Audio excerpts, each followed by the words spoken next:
y decidieron hablar sobre cómo viven la tragedia, cómo era Irina García y la relación con su hijo. Fue una entrevista en la que no se contestaron preguntas sobre el caso de asesinato que enfrenta el menor por cuestiones legales y porque el juicio no ha comenzado. La noticia generó conmoción no solamente por la naturaleza del crimen, sino por la imagen que se tenía del niño. Le doy la bienvenida en nuestros estudios a los abogados criminalistas Nelson Rodríguez Varela y Sabino Jauregui, que me van a acompañar durante todo el programa. Bienvenidos. Gracias, Gloria, un placer. Gracias. Tu lectura de lo que han visto. Bueno, lo que he visto y lo que hemos visto hasta ahora, esa pobre señora está destruida. Y lo que a veces la gente no se da cuenta, y no realmente desde el punto de legal, sino desde el punto de vista personal, es cuánto sufre la familia. No solamente el acusado sufre. Nosotros los abogados vemos constantemente cómo sufre la familia, la pérdida de la presencia de la persona, el potencial para una sentencia extrema, y más esta señora que ha perdido a varios miembros de su familia, porque ha perdido a su nieto, ha perdido a su hija, y además la nieta, creo que el padre de la nieta, que es el esposo de la señora en este momento, no la deja ver, y hace muchos años que no la ve tampoco. Entonces todo eso es una confluencia de problemas, más una situación legal que ella como persona no la puede controlar y que está básicamente a la merced de lo que pueda suceder en esta situación, en medio de todos los argumentos legales que se tienen que hacer, la preparación del caso, las declaraciones de los testigos y también el hecho de que muchas de las evidencias en este caso han salido a la luz pública que no debía de haber sucedido. Más adelante ella cuenta que desde octubre de 2023, el año en que ocurre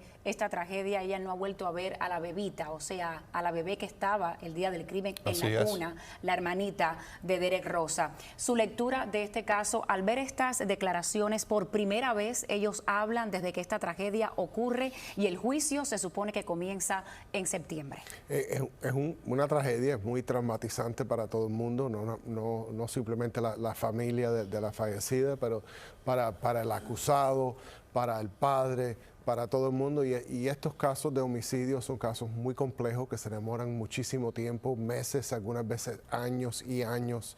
Y después del juicio viene el proceso de apelación. Es una tragedia que dura décadas.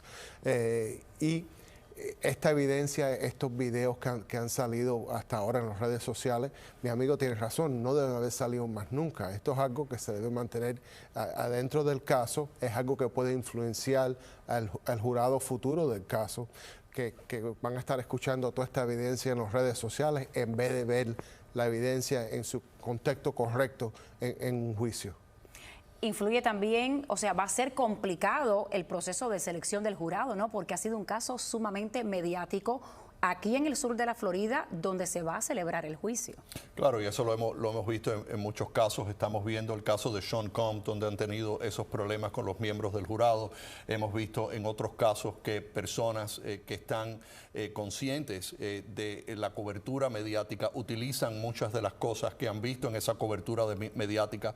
En el caso de Weinstein, también los miembros del jurado tuvieron que tomar decisiones con respecto a eso. Podría poner en peligro el trabajo que se está haciendo ante la corte, porque muchas personas piensan que pueden ser justos e imparciales, escuchar la evidencia, utilizar solamente las instrucciones que el juez da para llevar a cabo un veredicto, pero eso es muy difícil de hacer, y mientras más cobertura mediática, más difícil se convierte la idea de que tú puedas seleccionar un jurado dentro de la jurisdicción donde típicamente se selecciona el jurado, que es donde ocurre el crimen que se está alegando. Y muchas veces esta situación con la prensa y más bien de la manera en que han salido a relucir muchas cosas, como hablaba Sabino, es muy difícil, y yo creo que el juez va a tener que actuar con mucha cautela para asegurarse que las personas realmente en este caso entiendan que tienen una obligación, y la obligación no es usar todo lo que saben del caso, sino solamente lo que se presenta como evidencia en el caso, evidencia admisible, y utilizar las reglas que el juez va a instruir al jurado. El juez Richard Hersch. Vamos a escuchar más de esta entrevista. Isabel también habla de otro vacío, el de su otra nieta, la niña, testigo silenciosa de la tragedia, que desde el fatídico día no ha vuelto a ver. La bebé que aparece en estas imágenes en los brazos de un policía. Nunca más la he visto. ¿Cuándo fue la última vez que usted vio a su nieta? El día 28 de octubre. ¿Qué recuerda de ese día? Un recuerdo muy malo. Muy malo. Porque ese día me la llevaron. El padre biológico de Derek también ha estado presente. No poder abrazar a mi hijo.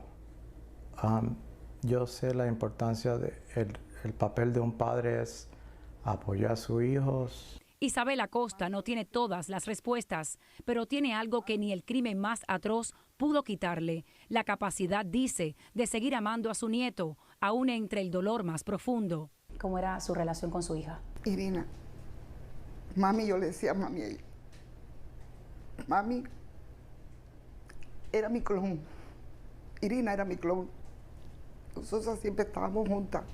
Siempre, nunca nos separamos. Nunca la abandoné con la crianza de su niño. Ella trabajaba, yo cuidaba al niño. Y siempre nos llevamos bien. A pesar de la gravedad del caso, la familia no se aparta. Asiste a cada audiencia. Es un niño excepcional, muy inteligente, muy bueno. Con la firmeza de una abuela que aún ve luz en su nieto. Por él voy a seguir hasta el final.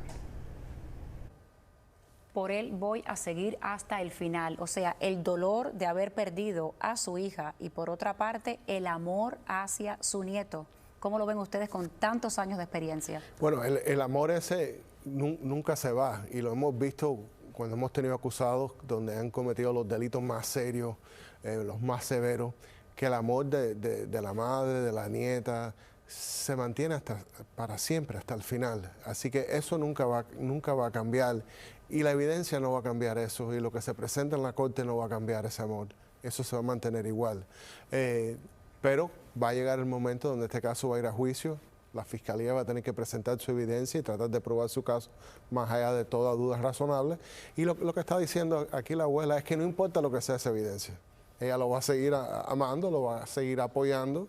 Pero la realidad es que no se sabe la historia completa de este caso hasta que no se tenga ese juicio. Hasta que no comience a conocerse las interioridades de esa familia y de lo que vivió quizás ese niño, y también la cuestión médica influye.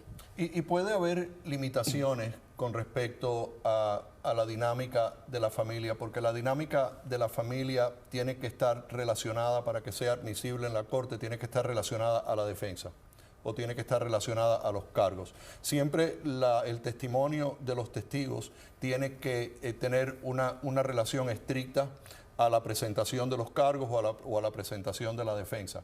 Muchas de estas cosas se podrían considerar como parte de una defensa por el estatus mental del muchacho. Yo creo que eso va a ser uno de los elementos muy importantes que se tienen que decidir en este caso. En qué momento se va a presentar esa defensa, cuándo se va a informar, qué los expertos están diciendo, y lo otro obviamente tiene que ver con el resto de la evidencia en el caso, que sea relacionable al caso, que tenga una relevancia, incluyendo su declaración a los policías cuando fue entrevistado. ¿Pudiera darse el caso de que se determine que él no está competente para entender lo que pasa en el juicio y se aplaza el juicio como ocurrió en el caso de Barahona?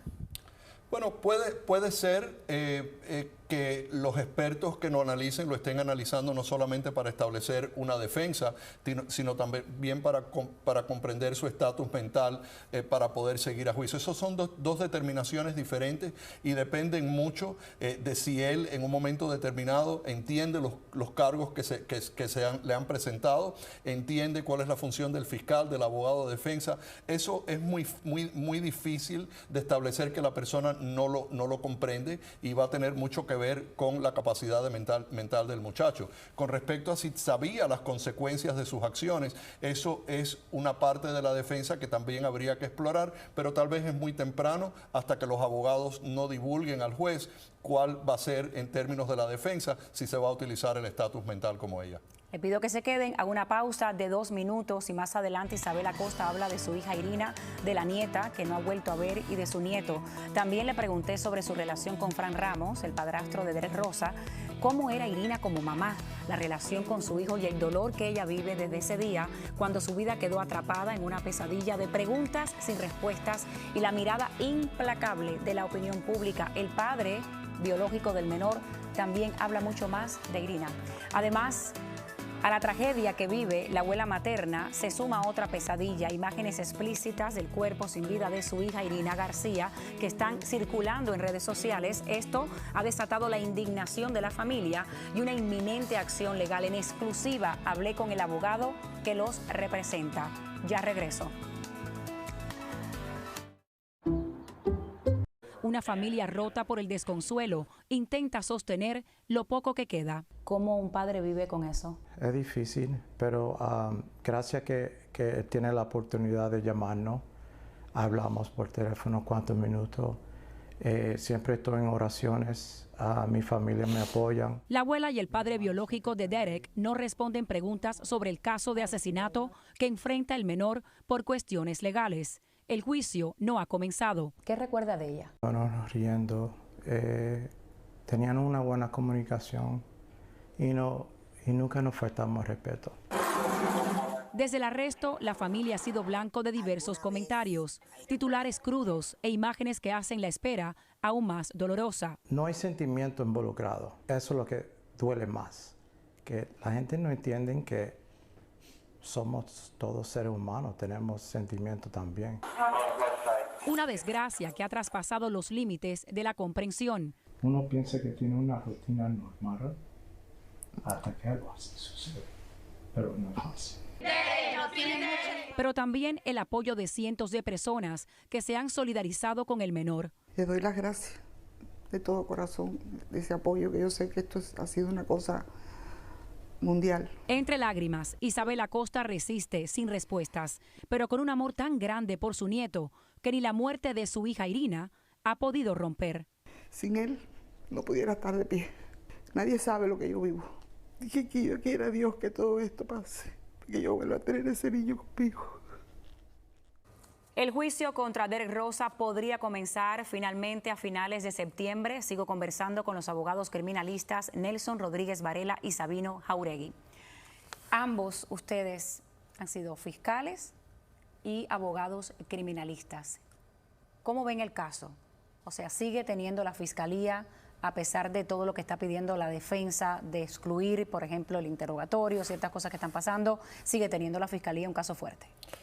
Bueno, la Fiscalía tiene un caso fuerte desde el punto de vista que por lo menos lo que se sabe, hay una causa para pensar de que el muchacho cometió este crimen. La instrumentalidad del crimen ha sido recuperada. Dio una declaración con respecto a su participación. Existen ciertos elementos en sus declaraciones al 911 de que él fue la persona que cometió ese crimen. Ahora lo que hay que determinar exactamente es cuál es la admisibilidad de esa evidencia, porque no necesariamente todo lo que se escucha es admisible en la Corte, porque la Corte tiene ciertas reglas para que las pruebas sean admisibles. Por ejemplo, con respecto a la habilidad del Estado de poder utilizar la supuesta admisión que él da, la confesión que él le da a los miembros de la policía en ese momento, ahí todavía hay muchas cosas que determinar, porque esa confesión y esa declaración que le da la policía se la está dando un niño de 13 años.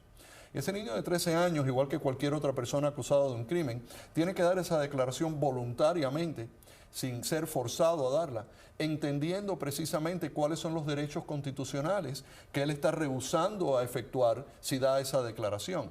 Y en el caso de un niño de 13 años eso se convierte en algo un poquito más complicado, porque para que el juez pueda tomar esa determinación, el juez va a tener que tomar en consideración la totalidad de las circunstancias, no solamente si el policía le leyó perfunctoriamente esos derechos constitucionales, pero para que un niño de 13 años entienda eso, tienen que haber otros factores. Hay que ver cuál es su nivel de intelectualidad, hay que ver si ese muchacho entendió precisamente las circunstancias en las que se le dieron, cuál era su estatus mental, le llamaron a sus padres o le llamaron a su padre o le llamaron a alguien de su familia para que lo pudiera apoyar. No es tan simple como en un caso de una persona adulta. Y eso es una de las decisiones más difíciles que el juez Hirsch va a tener que tomar en este caso, porque el juez Hirsch va a tener que determinar eso antes de que este juicio pueda proceder para que no se hagan esas referencias, si es que lo puede excluir legalmente bajo el estándar y las circunstancias que acabo de explicar. En el caso de lo que acabamos de escuchar, ¿cuánto peso va a tener durante el juicio cuando hable la abuela sobre su nieto, cuando hable el padre? Yo no creo que va a tener mucho peso para el jurado en sí, porque aquí la fiscalía se va a basar en la evidencia que tienen, la evidencia física la sangre, el ADN, la declaración que él dio a la llamada cuando llamó al 911, donde él admitió que cometió el delito. El jurado va a entender que está testificando el padre, que está testificando la abuela, personas que lo quieren a él mucho, personas que no estaban ahí en la noche del delito, personas que en sí no saben nada del delito, no saben nada de la evidencia. Así que el testimonio de ellos va a ser limitado si el juez deja que ellos testifiquen en primer lugar al amor y al apoyo que ellos tienen para el hijo y para el nieto, pero en sí no van a tener evidencia del delito en sí. Y mi amigo tiene razón, el juez puede eliminar mucha de esta evidencia si determina que la policía le violó los derechos constitucionales a este muchacho, pero la fiscalía todavía tiene la habilidad de probar el caso hasta sin su declaración. Bueno, tiene la llamada al 911. Tiene la llamada al 911, tiene la evidencia física. Vamos a ver qué pasó en la corte en la última audiencia que hubo. La defensa de Derek Rosa pidió al juez excluir el interrogatorio policial en el que el acusado habría confesado haber matado a su madre, Irina García. Según el documento presentado, las autoridades le habrían leído una declaración incorrecta cuando explicaban sus derechos. La defensa pide una audiencia formal para discutir el tema. Otro tema discutido en corte fue el de las fotos y videos tomados dentro del dormitorio principal donde ocurrió el crimen. La defensa quiere saber quién las tomó y cómo se filtraron en redes sociales. Serían fotos del cuerpo de Irina tras el crimen. El juez respondió que por ahora no ve relevancia directa y que la defensa deberá presentar una moción formal. También se abordó una grabación de Frank Ramos, pareja de Irina y padre de la bebé. La defensa pide que sea admitida como evidencia. Según la fiscalía, en la conversación, Ramos habla con otra persona sobre lo que salió en las noticias y aseguran que no hay información de primera mano en esa grabación. En esa conversación, si algunas personas la han escuchado, no sé si ustedes mismos la han escuchado, él explica con mucho detenimiento cómo la víctima cayó, dónde cayó, qué tocó, qué gritó. Las fotos no gritan, señores, las fotos no gritan. Entonces, si no hay video, por favor. Es una llamada privada en la que él no cuenta nada relevante al caso, porque todo lo que contó había sido escuchado por las palabras de Derek en Hialeah Police Station cuando Derek fue entrevistado. La defensa también pidió información de vuelos presuntamente de la esposa legal de Ramos y sus hijas, quienes estaban en Cuba. El Estado entregó los documentos, pero ocultó los nombres de las menores y direcciones de correo electrónico. El juez dijo que si la defensa considera esa información relevante, deberá presentar una moción. Seguimos conversando, analizando el tema. Paso por paso lo que está pidiendo la defensa. Primero, excluir ese interrogatorio que le hicieron los detectives la madrugada del crimen, los detectives de la policía de Hialeah. Claro, y como decía anteriormente, el tema de la admisibilidad de una declaración, y no estamos hablando de lo que él le dice al 911, yo creo que eso es un poquito diferente en términos de las consideraciones y yo no creo que haya un punto legal realmente para poder excluir esa parte. Pero con respecto a la declaración que él le da a los miembros de la policía, tiene que haber una audiencia donde la defensa está pidiendo la exclusión de esa evidencia porque fue obtenida en violación de los derechos constitucionales de Derek Rosa al no haberle leído un formulario de sus derechos de una forma apropiada, al no haber tomado pasos para asegurarse que ese niño de 13 años haya entendido los derechos constitucionales a los cuales iba a rehusar y hablar entonces libremente con la policía. Eso va a estar sujeto a un escrutinio antes del juicio y el juez en este caso tendrá que darle una audiencia para que eso se pueda establecer. El juez también está pidiendo que, la defensa también está pidiendo que se excluya esa fotografía porque supuestamente fue el padrastro quien se la da, se la envía al detective y están pidiendo que se tome en consideración esa conversación que habría tenido Frank Ramos con una persona. Dice que no es relevante en estos momentos. ¿Por qué? Bueno, la defensa tiene que probar o tiene que mostrar algún tipo de evidencia al juez de que esa conversación tiene que ver algo con este caso, que es relevante este caso. Porque bueno, pero él hablaba de ese caso. Más bien el juez lo que dijo, es que lo que no es relevante en estos momentos son esas fotografías del cuerpo de Irina que circulan en las redes sociales. Sí, y creo que también que le pidió que tenían que hacer una moción por escrito. Correcto. Todo esto nosotros los abogados cuando nos peleamos por estos temas y pedimos cosas, tiene que ser por una moción escrita. Se le tiene que presentar al juez, la fiscalía tiene el derecho derecho de responder a esa moción por escrita y después se tiene una audiencia frente del juez donde se discuten todos estos elementos y todos estos temas. Así que parece que esto es un argumento que ellos hicieron ahí en la corte oralmente, pero no lo hicieron por escrito, que es lo que pidió el juez. Y algo que es importante también en términos de si la defensa tiene derecho a recibir esas conversaciones para poderlas utilizar como evidencia en el caso. La alegación de la defensa es que este señor no podía haber sabido la información que él estaba conversando, porque esa información la tenía la policía y no hay otra manera de saberlo a no ser que estés ahí.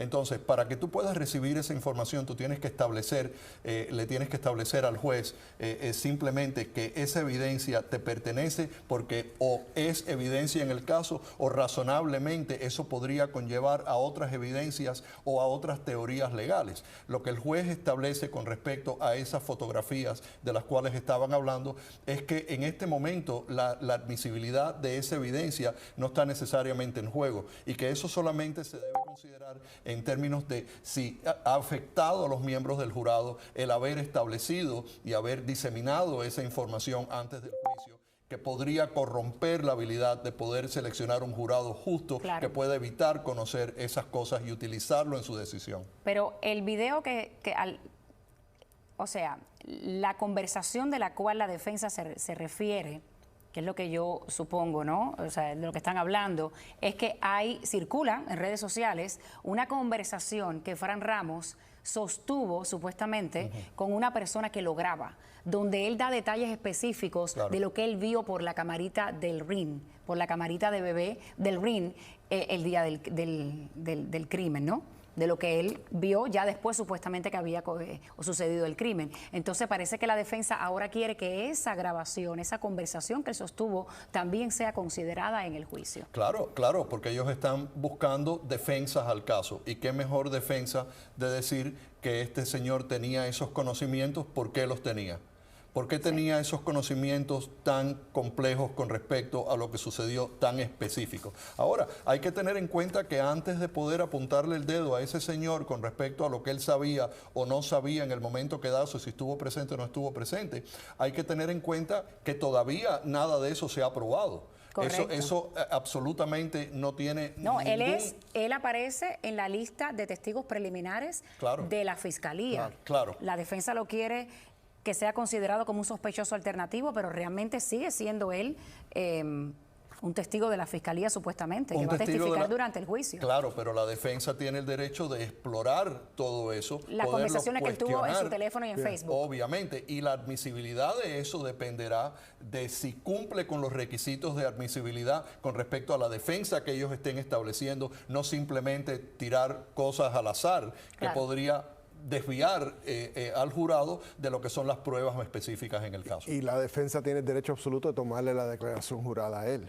Donde va a estar puesto bajo juramento. ¿Quién decide si se la toma o no? ¿El juez? No, la defensa. La defensa. Si está en la lista de testigos de la Fiscalía, la defensa tiene el derecho absoluto de tomar su declaración jurada. Vale, hago una pausa de 2 minutos. A la tragedia que vive la abuela materna de Derek Rosa se suma otra pesadilla, imágenes explícitas del cuerpo sin vida de Irina García que están circulando en las redes sociales y esto ha desatado la indignación de la familia y por eso se preparan para entablar una demanda y ya lo han notificado a 4 agencias del gobierno. Hablé en exclusiva con su abogado. Como ser humano, olvídate de los derechos legales. El abogado de la familia, Estefan López, confirma que está preparando una demanda civil contra 4 entidades gubernamentales involucradas en la investigación y afirma que ya envió la notificación. Nosotros pensamos que... El padre de Derek Rosa condena el tratamiento que ha recibido el caso en redes sociales. Cuando el dolor no te choca a ti directamente es cuando hay mucha ignorancia y el nivel del sentimiento de ser humano es una falta de respeto. Una historia marcada por la tragedia y ahora también por una búsqueda de justicia ante la insensibilidad digital. ¿Quién tiene ese derecho a hacer eso? Y eso es lo que choca más, que nosotros estamos engañando, pensando que va a ser privado y no, en realidad no es privado. Esa fue la noche más negra de mi vida. Yo pensaba que eso no era una cosa real, que eso no me estaba pasando a mí. La Fiscalía Estatal de Miami-Dade confirmó a Telemundo 51 que ya recibieron la carta del abogado y no comentan sobre casos pendientes. Imágenes del cuerpo sin vida de la víctima circulan en redes sociales y esto ha desatado, como mencionamos, la indignación de la familia y una inminente acción legal. Esta es la entrevista que le hice en exclusiva, extendida, al abogado de la abuela materna de Derek Rosa y de su padre. Adelante. Abogado, han presentado una intención de demanda. Explíqueme exactamente qué presentaron ustedes y por qué y qué argumentos van a ver. Bueno, Isabel, como sabemos, Isabel, la mamá de Irina, y José, el papá de Derek. La policía, la fiscalía, el examinador médico y el secretario del tribunal de la corte de Miami-Dade County tuvieron acceso a información privada sobre el cadáver de Irina y la publicaron. Uno de ellos la publicó, salieron en las redes y eso lo mínimo es negligencia. Le violaron la privacidad a Irina, a Isabel y a José, que es el papá de Derek. ¿Qué imágenes son esas? Bueno, son imágenes de Irina muerta, después de fallecido, y las únicas personas que tuvieron, quiero aclarar una cosa, las personas que tuvieron acceso al cuerpo de Irina en octubre 12 de 2023 fue la policía de Hialeah, los detectives de Major Crimes, que están notificados en la lista, la Fiscalía de Miami-Dade County, de Kathy Fernández Rondo, y la oficina del examinador médico. Después, imágenes que se han presentado, que todo es confidencial, tiene la custodia de posesión la secretaria del condado de Miami-Dade, que es la que le mantiene los expedientes y las evidencias en todos los casos de las cortes de Miami estatal. Pero, por ejemplo, las imágenes que ellos divulgaron del interrogatorio, las imágenes que se han divulgado del día, de las cámaras corporales del día del incidente, cuando la policía llega, cuando interrogan a Isabel dentro del vehículo, cuando en un momento dado se ve al sobrino de Irina, cuando sacan a Derek, cuando sacan a la niña, ¿esas imágenes son cuestión también de demanda? No, las imágenes que ellos, alguna de esas de los individuos que trabajan para esas 4 entidades que te acabo de mencionar, tomaron fotos del cuerpo de Irina después de su deceso y las publicaron. Son supuestamente esas fotos están supuestas a ser tomadas por la policía, por el examinador médico, y solamente las personas que deben tener acceso por la investigación legal tienen que tener acceso a esas fotos. Cuando usted dice que las publicaron, ¿se refiere a que se la dieron a otra persona? Se la dieron a otra persona y la han publicado en redes sociales, igualito que pasó en el caso de Kobe Bryant, que los policías tomaron fotos de Kobe Bryant y su hija cuando fallecieron en el momento del fallecimiento. Eso mismo fue lo que pasó en este caso. Y las únicas personas que tenían acceso a esas fotos era la policía. La han publicado y no te puedo decir cuánta gente, si miles o millones, porque acuérdate que esto es un caso muy mediático. Han visto esas fotos violándole los derechos a Irina, a Isabel y a José. Más allá de la negligencia que usted está mencionando, ¿qué otros factores influyen aquí? Bueno, yo no sé cuál es la razón. Lo mínimo que puedo decirte es que fue negligente, se lo publicaron a alguien que después lo publicó, pero eso salió de la policía de Hialeah o salió de la Fiscalía de Miami-Dade County. Puede ser que o del examinador médico. Ellos tuvieron acceso a las fotos y al cuerpo. Más nadie tuvo acceso al cuerpo de Irina ese día, octubre 12, que ellos. Después, que es más dudable que pueda haber sido alguien que trabaja para el secretario del condado de Miami-Dade County de las cortes, puede ser que haya una persona involucrada, pero mi opinión, basada en mis años de experiencia y en casos recientes que han surgido las mismas cosas, fue la policía la que divulgó. ¿Cómo afecta eso a la familia? Imagínense, mi cliente Isabel perdió a su hija, a su nieto y a su nieta de una vez.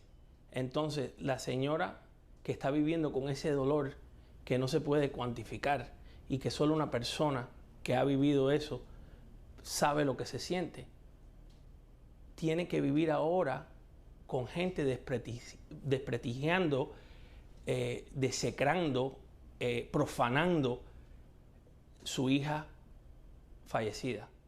Y ese dolor solo amplifica el dolor que ella tiene y el dolor que lleva por dentro. Esto es una cosa macabro lo que hicieron, y es una cosa injusta, y es una violación de sus derechos como ser humano. Olvídate de los derechos legales, como ser humano. Es una violación en contra de la humanidad. ¿Sería una demanda civil? Sí. Bueno, sigo conversando con ustedes, los abogados que me acompañan esta noche. ¿Quién pudo haber filtrado esas imágenes? Mira, todo el mundo que estuvo en la escena del crimen en el momento que eso se reportó. Todo el mundo que tenga acceso a los materiales en evidencia. Todo el mundo que haya participado en el procesamiento de la escena. Todo el mundo que tenga acceso al archivo de las pruebas y de las fotos y todos los compendios de información con respecto al caso. Todo el mundo que trabaje en una oficina de la Fiscalía. Que tenga acceso. Todo el mundo que tenga acceso. Todo el mundo que haya tenido que ver y que haya tenido oportunidad de tener esas imágenes está en la mirilla. No sé si son informaciones o fotografías que estén en la evidencia, que sean partes de las fotografías oficiales que se tomaron, tal vez sean fotografías no oficiales que se hayan tomado deliberadamente. ¿Qué quiere decir eso? ¿Que los policías que acudieron a la escena tomaron fotos con sus teléfonos celulares? Eso quiere decir que cualquier persona que haya estado presente en la escena, que haya tenido un teléfono en la mano o que haya tenido oportunidad, va a ser sujeto a un descubrimiento en el contexto de la demanda civil que se va a presentar, donde se van a tener accesos y se van a emitir órdenes para obtener esas informaciones. O sea, ¿le ponen una supina? Le pueden poner un supina, pueden pedir tomar declaraciones juradas, se pueden pedir los documentos que tienen que ver con el caso para ver quiénes fueron los que estuvieron presentes, qué es lo que demuestran las llamadas entre los policías que están en el registro computarizado del centro de despachos de policías, quiénes son los policías que se estaban comunicando a través del radio. ¿Dónde están las comunicaciones que existen bajo esas circunstancias? Todo eso va a tener que ser investigado después que se hagan esas alegaciones civiles, y obviamente los abogados que estén representando ese caso van a formular esas peticiones durante el proceso de descubrimiento en el caso. ¿Pudiera tener un buen caso el abogado? Definitivamente, lo que tienen que probar ahora como parte de esta demanda civil, cómo es que salieron estas fotos para poder echarle la culpa a la organización, al individuo, pero de que tiene buen caso, tiene buen caso. Pero ahora el proceso, ¿cuál es? O sea, 6 meses tienen estas 4 entidades para investigar y determinar si proceden, refutan o si llegan a un acuerdo. O si llegan a algún tipo de acuerdo para no tener que llevar este caso al litigio. ¿Y pudiera conocerse en este proceso, si finalmente se entabla ya después de 6 meses esta demanda, quiénes fueron las personas, una vez que ponen esas supinas, si se conoce alguna información? Sí, las supinas no van a empezar hasta que no empiece la demanda, pero cada organización va a hacer su investigación interna. Y van a hacer eso como parte de la negociación, que se van a tener que pagar cierta cantidad de dinero antes de una demanda, o si su investigación interna muestra que no hicieron nada mal, y si no hicieron nada mal no hay por qué pagar, y ahí sí van a litigar el caso en la corte. En caso de que sí hubiesen hecho algo mal, ¿cuánto dinero pudiera tener involucrado esta demanda? Eso es algo que se negocia para adelante y para atrás, pero hay ciertos límites cuando estás poniendo una demanda a una organización del gobierno. No es algo sin límite como si fueran contra una compañía privada, una empresa privada. Correcto. Es interesante todo lo que está pasando porque ahora surge esta intención de demanda en el mismo casi momento en que va a comenzar el juicio, un juicio tan pero tan mediático. Sí, lo que pasa es que cuando se presente la demanda y empiecen a emitir las peticiones que los demandantes van a hacerle a los diferentes departamentos, a las diferentes entidades que pueden estar en posesión de esa información, va a tener que trazarse un balance entre la necesidad de mantener esas pruebas hasta que el juicio se celebre para cumplir con los requisitos de la orden que el juez en el caso criminal ha emitido de que esa evidencia no se disemine de esa forma y van a haber ciertos impedimentos basados en eso, en lo que se proceda la demanda civil. Es decir, mientras haya una investigación criminal y mientras exista la orden cautelar del juez de no diseminar esta información, se podría entonces dilatar un poco el proceso de descubrimiento en el caso civil. Porque eso tiene tiene que corresponder una cosa con la otra, porque lo más importante en este momento es mantener la integridad de la investigación y del caso para que se pueda seleccionar un jurado que no esté influenciado por esa diseminación de pruebas indebidas. Tengo entendido que el viernes la defensa tendría que entregar quiénes serían sus testigos expertos. O sea, ¿qué significa esto? Bueno, tiene que haber un intercambio de testigos de expertos de la Fiscalía y la defensa para ellos después tener la oportunidad de prepararse para una declaración jurada futura de cada experto. También tienen que dar lo que se llama el CV, que es la experiencia de los expertos. ¿Quiénes serían los expertos? Bueno, aquí van a haber varios, van a haber expertos de ADN, van a haber expertos de sangre, de blood splatter, de cuchillo, de todo tipo de materia, expertos en psicología, que van a ser utilizados por la Fiscalía y por la defensa. Claro, porque el procesamiento de la escena del crimen en términos del procesamiento forense y las evidencias que se van recaudando, se van obteniendo de la escena del incidente, tienen que obtenerse de una forma donde se pueda preservar la cadena de sucesión de quién obtuvo la evidencia, quién la archivó, quién la procesó, cuáles son los elementos que tienen que ver con esa cadena de admisibilidad para que tú puedas utilizar esas pruebas en la corte y para que esas pruebas tengan la vigencia y la importancia que deben de tener en términos de la presentación del caso. Así que esa parte es una parte muy compleja que está sujeta a un análisis por parte de los expertos de la defensa también para determinar si la fiscalía, si los oficiales en la escena corrompieron la escena de alguna forma, si pisaron donde no tenían que pisar, si tocaron donde no tenían que tocar y si la evidencia ha sido contaminada de alguna forma por una falta de procesamiento específico como mandan las reglas. Así que ahí se convierte en una pelea para determinar cuál es el peso que se le puede dar a esa evidencia y cuál es el nivel de admisibilidad al que podría llevar esas pruebas frente a un jurado. El juez aquí va a ser pieza clave en qué determina que va a ser admisible en este juicio y que no. Hago una pausa, última pausa de 2 minutos y enseguida, ¿qué busca la familia con esta demanda civil? Se lo pregunté al abogado. Ya regreso. De dinero que se pueda recuperar en cualquier compensación. Desafortunadamente, si hubiera otra consecuencia que no involucrara dinero, como que sancionaran a un policía o a la fiscalía, o que gente perdiera sus carreras, o que gente fueran presa por esto, ella prefiere eso, y José también, que cualquier cantidad monetaria.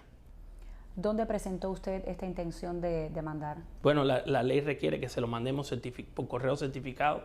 Se lo mandé a la fiscalía, a Cathy Fernández Rondo, se lo mandé a la ciudad de Hialeah, a la nueva alcalde Robes, o a la alcaldesa interina.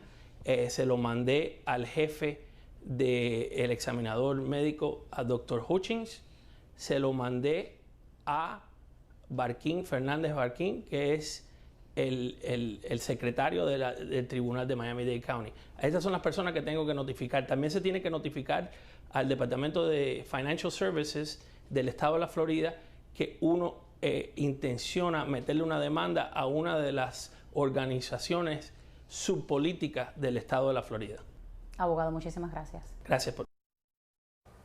El Departamento de Policía de Hialeah no nos ha contestado para confirmar si ya recibieron o no esta notificación. Como mencioné, la Fiscalía sí ya recibió esta carta. Dicen que obviamente no comentan por casos abiertos. La oficina del médico forense no hacen comentarios.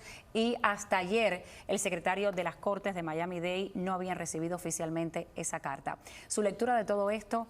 Yo lo único que quiero decir en este momento es que hay que tener un poco de paciencia en lo que esto continúa y no formar ideas específicas que no puedan ser cambiadas en la medida que este caso va adelante. Se le presume a cualquier acusado antes del juicio que es inocente de los cargos hasta aquel momento en que se declare culpable o sea encontrado culpable por un jurado imparcial. Y yo creo que eso es lo que deberíamos de tener todos pensando en este caso. En su opinión, a este punto, ¿pudiera existir la posibilidad de que el juez finalmente decida condenar a Derek Rosa como lo que es, como un menor, o ya es muy tarde? Bueno, eso el juez siempre puede retomar cierta decisión basada en una moción, una petición de la defensa. Hasta el último momento, cuando él es condenado, encontrado culpable, el juez puede retrasar cualquier decisión que él ha hecho si es presentado con evidencia nueva o con algún argumento legal diferente. Así que todavía el juez tiene esa habilidad. Si lo va a hacer o no lo va a ser basado en los hechos y la ley. Abogados, les agradezco muchísimo su tiempo y sus conocimientos que nos están ayudando a entender cómo funciona este proceso legal judicial. Gracias. Siempre bienvenidos y estoy segura que nos vamos a seguir viendo en este caso. Gracias. Gracias. Hago una pausa de 2 minutos y enseguida me despido.